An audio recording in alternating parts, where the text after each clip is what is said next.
Assalamualaikum warahmatullahi wabarakatuh. Kembali lagi dengan channel Tambah Maju Farm. Hari ini saya akan menjelaskan perbedaan antara rumput pacong dengan rumput biovitas. Perbedaannya ada di batangnya. Ini rumput pacong, usianya 1 bulan setelah tanam. Dan ini adalah rumput biovitas.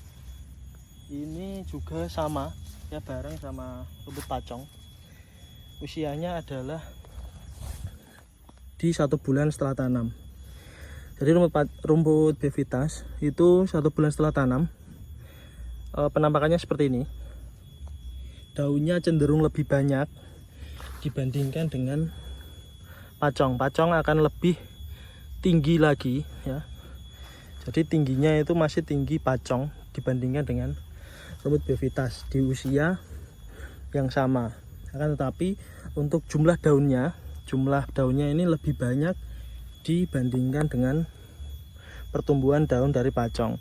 Dan juga kelebihan dari rumput biovitas ini adalah dia memiliki batang yang empuk. Dan rumput pacong ini kelebihannya adalah dia memiliki batang yang keras, sehingga saat dia tumbuh tinggi dia tidak mudah tumbang. Sedangkan rumput biovitas yang saya miliki ini apabila tumbuh tinggi dan memasuki musim penghujan, maka akan sering sekali tumbang. Tapi itu bisa teratasi apabila teman-teman sebelum usianya atau sebelum rumput ini tinggi, maka sudah bisa dipanen terlebih dahulu. Dan apabila rumput pacong dipanen dengan usia yang sama, kelemahannya adalah daunnya tidak begitu banyak dan batangnya juga keras. Maka harus dilakukan pencacahan, kemudian dilakukan silase atau fermentasi.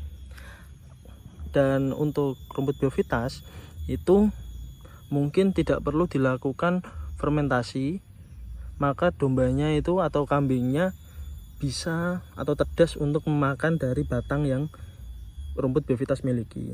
Berbeda dengan rumput pacong. Jadi ini usianya adalah 1 bulan setelah penanaman.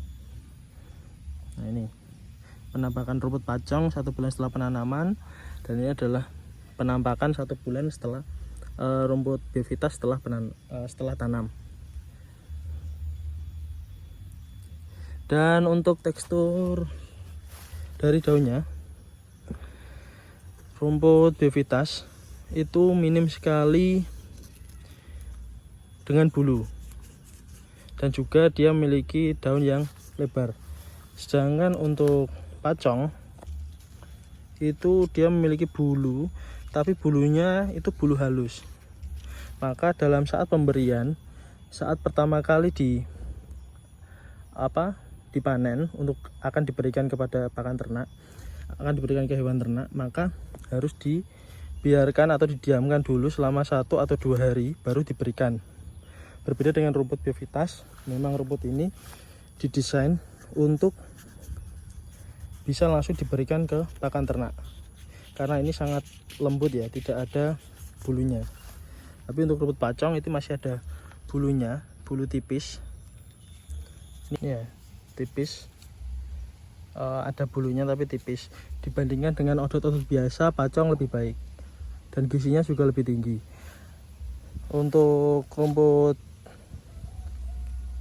biovitas sendiri itu memang rumput yang dirancang dia tidak memiliki bulu, kemudian batangnya besar dan juga tidak keras. Jadi kambing masih bisa dimakan sampai dengan batangnya. Jadi gizi rumput biovitas ini lebih tinggi daripada rumput pacong. Jadi saya lebih banyak menanam rumput biovitas dibandingkan dengan rumput pacong. Mohon maaf apabila ada kesalahan kata. Terima kasih. Wassalamualaikum warahmatullahi wabarakatuh.